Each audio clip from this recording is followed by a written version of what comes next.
ദേവനാരായണനില്ലേ ഇവിടെ? ഇല്ലാലോ. മേഴത്തൂർന്നല്ലേ കയറിയിരിക്ക. എവിടെ പോയി? ഒരാൾക്ക് സുഖമില്ലാന്ന് വിവരം കിട്ടിട്ട് പോയതാ. വന്നാൽ ഉടനെ മേഴത്തോടക്ക് വരാൻ പറയണം. എന്താണാവോ വിശേഷിച്ച്? അത് നേരിട്ട് പറഞ്ഞോളാം. എന്തോ ഒരു പന്തിയില്ലായ്മ കണ്ട് ചോദിക്ക. എന്താ കാര്യം? ഇനി തുറന്നങ്ങോട്ട് പറയാം. തന്തയില്ലായ്മ കാണിച്ചിട്ട് അവനോടൊന്ന് പോന്നേ. ബുദ്ധിക്ക് സ്ഥിരതയില്ലാത്ത കുട്ടിക്ക് വയറ്റിലുണ്ടാക്കിയിട്ട്.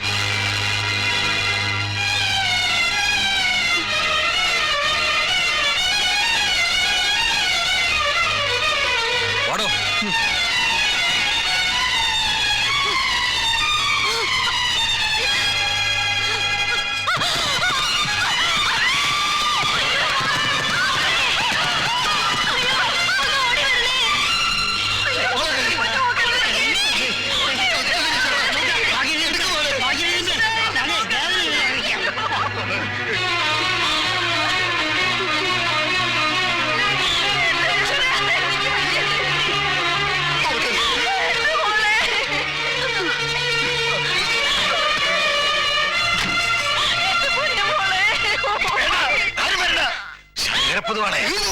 ഈ വീടുമായിട്ട് എല്ലാ ബന്ധവും തീർന്നു.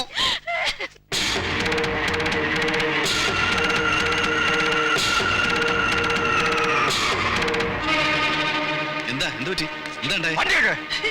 എന്താ കാര്യം? വസുന്ധരേ, എന്താ?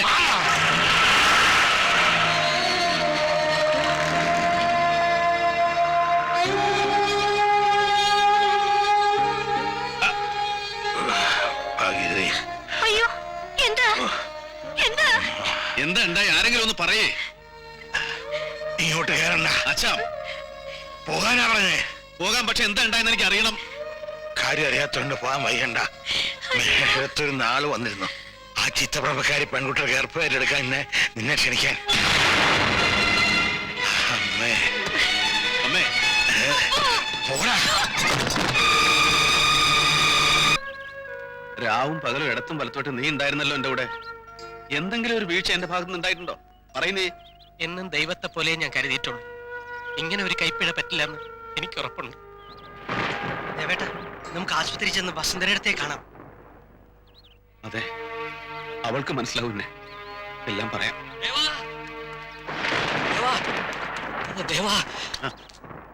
കുഞ്ഞിരാമൻ ഞാൻ വഴി വെച്ചാ കണ്ടത്. അച്ഛനും വല്ലതും? അച്ഛനല്ല ദേവാ. പിന്നെ പറയുമാരാരെ? വസുന്ധര പോയി ദേവാ.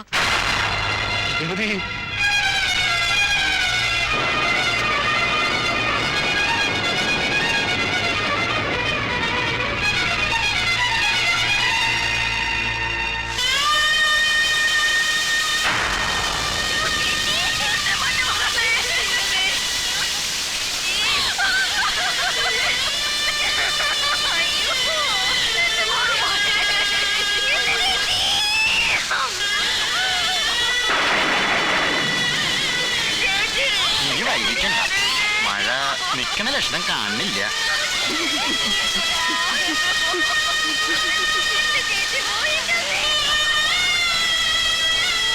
വസുന്ധരേ,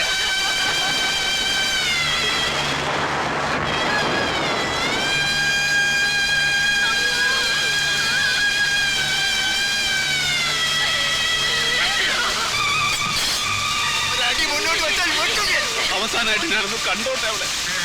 എല്ലാ പാവങ്ങളും വെച്ച് പറഞ്ഞ് ആ കാലിലൊന്ന് തൊട്ടോട്ടെ ഞാൻ. എന്റെ മോള് നിന്റെ മുഖം കണ്ടുപോയാൽ പല ലോകത്തും എന്റെ കുട്ടിക്ക് മോശം ഉണ്ടാവില്ല.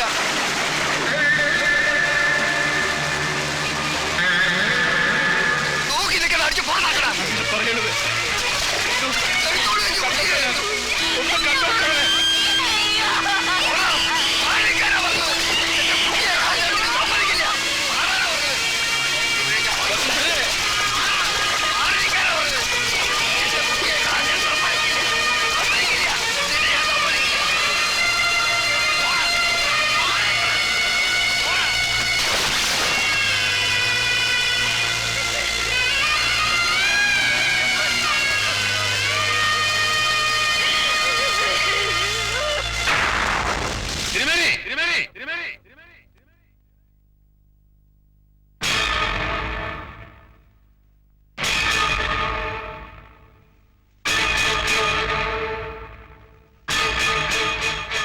പ്രതീക്ഷിച്ചിരിക്കുന്നു. കയറി വരിക. എവിടെ അവൾ? ആ ദിവ്യഗർഭം ധരിച്ച ഗന്ധർവ സ്ത്രീ. വിളിക്കവളെ. സംയമനത്തിന്റെ ഭാഷയല്ലേ ദേവനാരായണ നമുക്ക് നല്ലത്. കയറിയിരിക്കുക. ശാന്തമായ മനസ്സോടെ നമുക്കൊരു തീരുമാനം എടുക്കാം. വേണ്ട, ഞാൻ തന്നെ നടത്തി കാണിച്ചു തരാം സ്മാർത്ഥ വിചാരം. നിൽക്ക. ആരാ അവിടെ? സീതാലക്ഷ്മിയോട് കൊണ്ടുവരിക.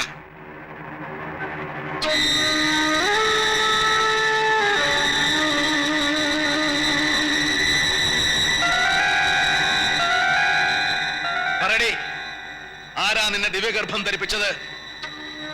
പറയാൻ. ജീവശവം പോലെ നിക്കണ ഈ കുട്ടി എന്ത് പറയാനാ? ഒളിപ്പിച്ചു വെച്ചിരിക്കായിരുന്നു ഇവിടെ ഇത്രയും കാലം. മനസ്സിലാക്കാൻ ഞങ്ങളും വൈകി. സ്വീകരിച്ചേ മതിയാവൂ നീ ഇവളെ. മിണ്ടിപ്പോരുത്. അറിയോ നിങ്ങൾക്ക്, ഈ ചിത്തഭ്രമക്കാരി കാരണം ചിതറിത്തെറിച്ചു പോയത് എന്റെ ജീവിത. അടിച്ചിറക്കി അഭിസാരികെ. എന്നിട്ട് നാലാൾക്ക് മുമ്പിൽ നിർത്തി സ്മാർത്ഥ വിചാരം നടത്തി പടിയടച്ച് പിണ്ണം വെച്ച് പുറത്താക്ക്.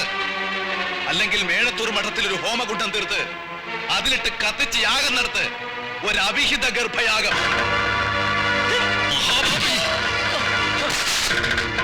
ബ്രഹ്മദത്ത, ഇവൻ ഈ പടിപ്പുരയ്ക്ക് പുറത്ത് കിടക്കരുത്. തീർത്തവകാശപ്പെടാനില്ലാത്തൊരു കുഞ്ഞ് ജനിക്കണ്ട മേഴത്തൂര്. ആയുരാരോഗ്യ സൗഖ്യമൊന്നും വേണമെന്നില്ല. തളർന്നു കിടക്കുന്ന ഒരു പ്രാണം മാത്രം മതി. ഒരു അല്പ പ്രാണൻ അടിച്ചൊടിക്കണോ അവന്റെ കൈയും കാലും.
എങ്ങോട്ടേക്കാ? മേഴത്തോർക്ക്. ഇല്ല, എവിടേക്കും വിടില്ല നിന്നെ ഞാൻ. കണ്ണീര് കൊണ്ട് എന്റെ വഴി മുടക്കരുത്.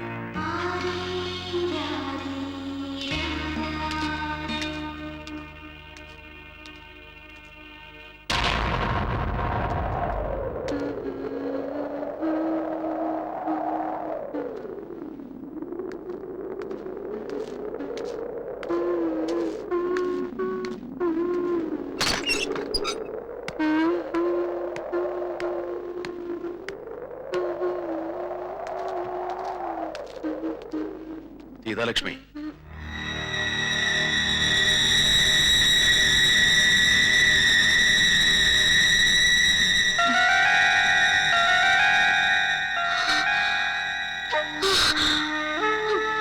മോനെ, മോനെ. എനിക്ക് മുത്തശ്ശാ, മുത്തശ്ശാ. സീതാലക്ഷ്മി, സീതാലക്ഷ്മി, സീതാലക്ഷ്മി, വാതിൽ തുറക്ക്, വാതിൽ തുറക്കാൻ.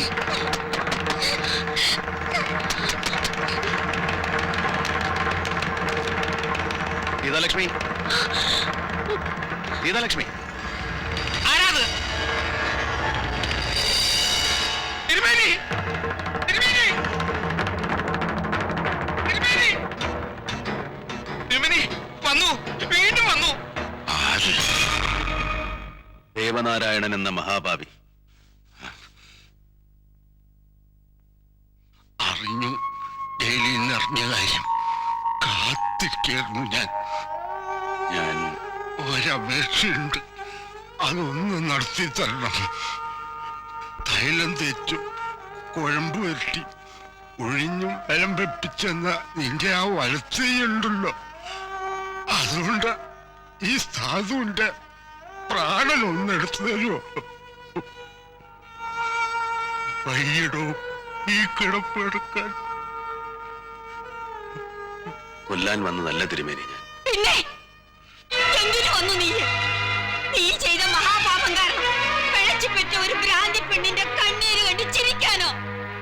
ഞാൻ നിരപരാധിയാണ് സീതാലക്ഷ്മിയുടെ കാര്യത്തിൽ. വേണ്ട, നിന്നെ കാണണ്ട ഞങ്ങൾക്ക്. എല്ലാ സങ്കടങ്ങളും സഹിച്ച് ഞങ്ങൾ ഇവിടെ കഴിഞ്ഞോളാം. ഒരു നിമിഷം പോലും നീ ഇവിടെ നിൽക്കരുത്. ഇപ്പൊ ഇറങ്ങി പൊയ്ക്കോണം. ഞാൻ പോകാനാ പറഞ്ഞത്. പൊയ്ക്കോ.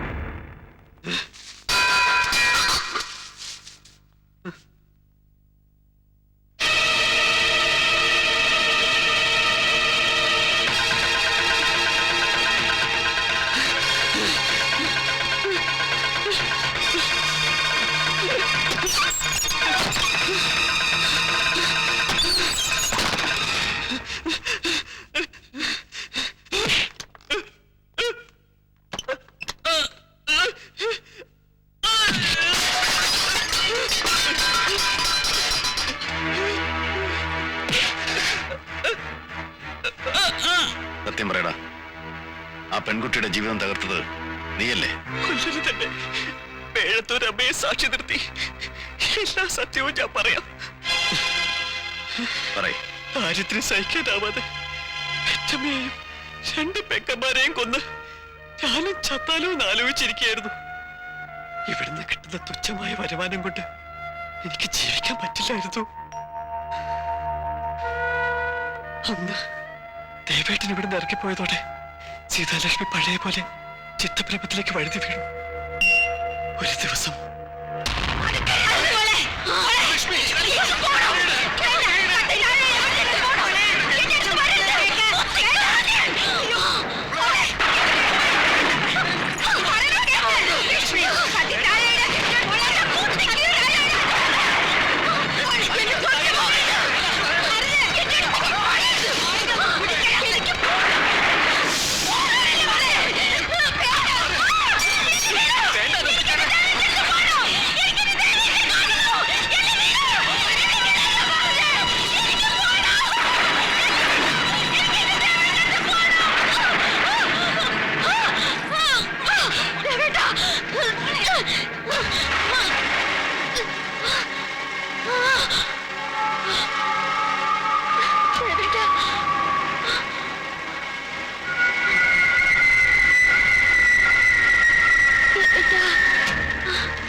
ഇനി നേരം വെളുക്കുന്നവരെ ഈ കിടപ്പ് കിടന്നോളൂ.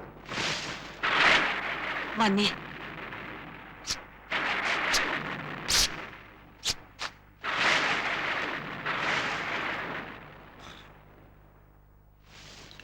എന്തെങ്കിലും ആവശ്യമുണ്ടെങ്കിൽ വിളിക്കാൻ മടിക്കണ്ട. ഹരി, നീ ഇവിടെ ഉണ്ടായത് എത്ര നന്നായി. പോയി കിടന്നോളൂ.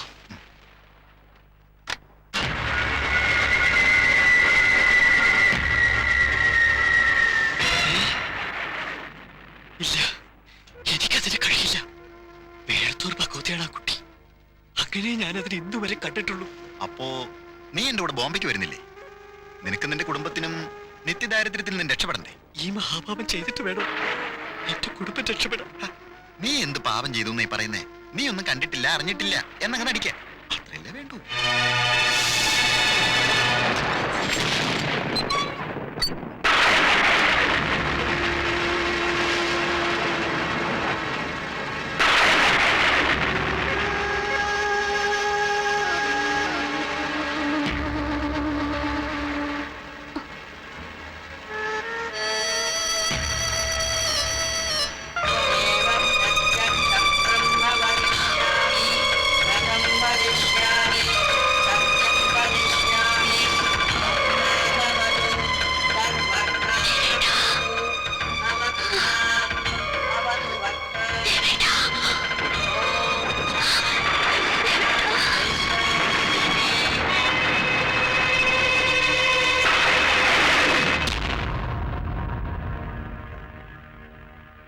മഹാപാപി, എവിടെയുണ്ടവൻ?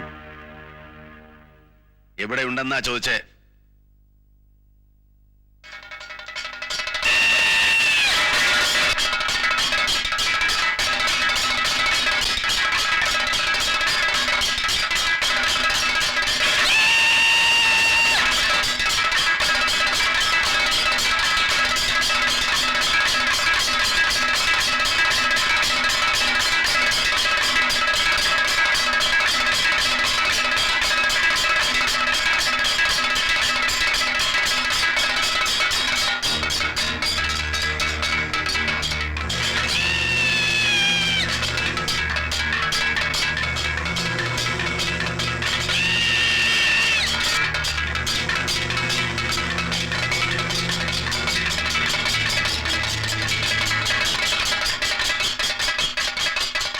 ദേവേട്ടനോ?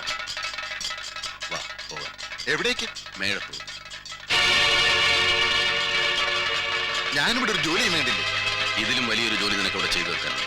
വാ. പോണം.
കാരണം തളർന്നു കിടക്കുന്ന ആ മഹാമനുഷ്യന്റെ കാൽക്കൽ എനിക്ക് നിന്നെ ജീവനോടെ കൊണ്ടിടണം.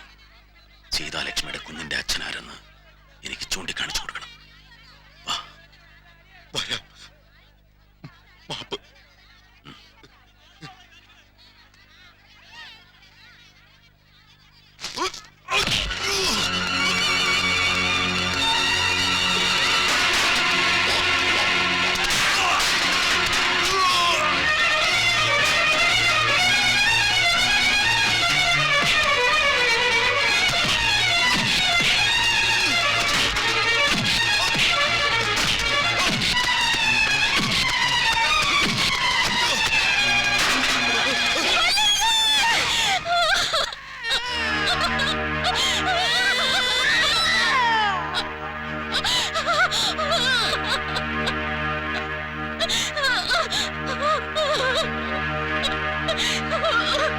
മാപ്പ് കൊടുക്കണേ. എന്നെ എന്റെ കുഞ്ഞിനെ അനാഥരാക്കരുത്.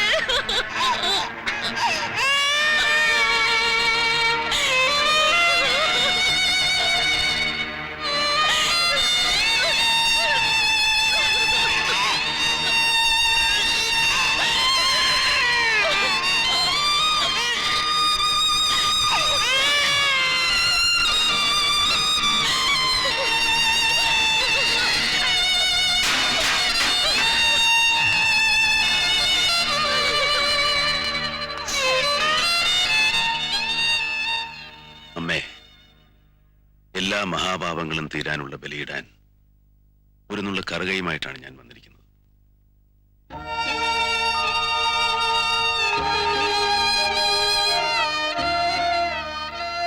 പുത്രഭാര്യയായിട്ടോ മകളായിട്ടോ അല്ലെങ്കിൽ അടുക്കളപ്പുറത്ത് എവിടെയെങ്കിലും ഒരു ഭിക്ഷാന്തേഹിയായിട്ടോ ഈ രണ്ട് അനാഥരെ ഞാൻ എൻ്റെ അമ്മയെ ഏൽപ്പിക്കാം. ഇനിയെല്ലാം എൻ്റെ മൂകാംബികയുടെ ഇഷ്ടം.